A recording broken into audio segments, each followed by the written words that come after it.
It is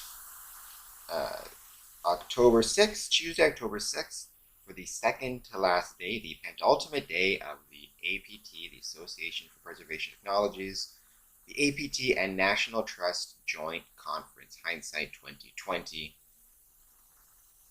Hashtag, as I always say, hashtag APTNT2020. Today's sessions, we started out this morning with a really interesting session. I'm really enjoying attending this conference once again virtually. Although I learned, and this is something I'm excited about, next year's conference, which I'm hoping to attend, because the information I'm gathering about heritage properties, heritage buildings, whether it be maintaining them, promoting them, researching them, the information I'm gaining from the conference, just attending virtually, and the connections I'm making have been amazing. But next year's conference, and knock on wood, we can attend in person. Next year's conference is headquartered or located in Washington, D.C. And as many, if you're a Mason and watching this, as you know, Washington, D.C. is a very Masonic city. There's a lot of Masonic history in Washington, D.C. So I definitely would like to try to make it to that conference if I could, and get the chance to be there in person, both for the conference and the Masonic history of the location.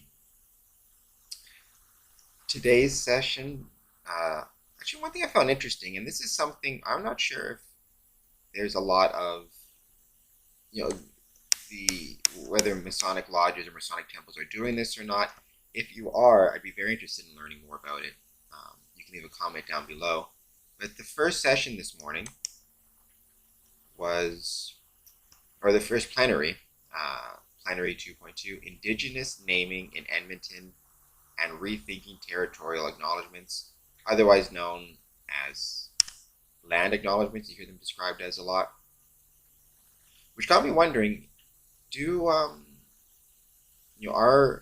see a lot of territorial or land acknowledgements being done before the start of conferences? It seems like it's a pretty common thing in academia nowadays. When I see a university lecture, it tends to pop up. I was wondering, are any Masonic lodges or Masonic temples engaging in land acknowledgements?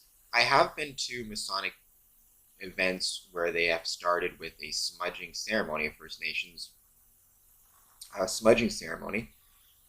The last time I think was Thistle Lodge in Amherstburg held a special outdoor event on Boblo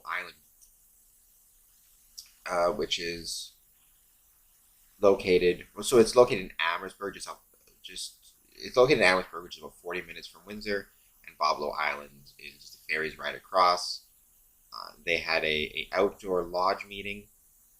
It was very well attended, and I remember it was called Masonry on the Frontier, and they started it with a smudging ceremony and a First Nations drum ceremony, which was very cool. So I'm not sure. I know everybody has different opinions, I'm sure, about land acknowledgements and territorial acknowledgements, but I'm wondering if any Masonic temples or Masonic lodges are engaging in those, either for special events or maybe just a note at the start of the meeting, where the original territory on which they're meeting. And it's just a neat idea, so I'm curious about that. I know Masonry and First Nations actually have a long history together, more so than people realize. In my area, Windsor, Ontario, Chief Tecumseh was a Freemason. And we have a lot of very cool sessions happening today. I'm very much interested in bringing down these concurrent sessions here: diagnostics to see the unseen, decorative interiors, fancy stuff. If you've been to the Masonic Temple, the Windsor Masonic Temple, you know we've got a lot of fancy stuff. And adaptive heritage buildings for energy and environmental quality. These are also on demand, which is nice, so I can watch the live streams or catch them later, depending on which ones I want to watch first. With that, we have one more day. I've had a great time being a virtual attendee so far. We have one more day tomorrow, finishing off with the closing ceremonies and the award ceremony.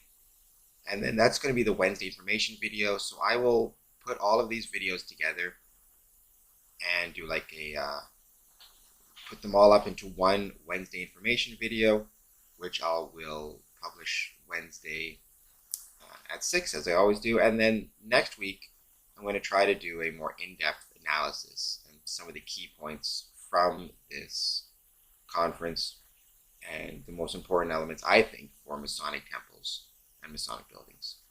And with that, I will see you guys later.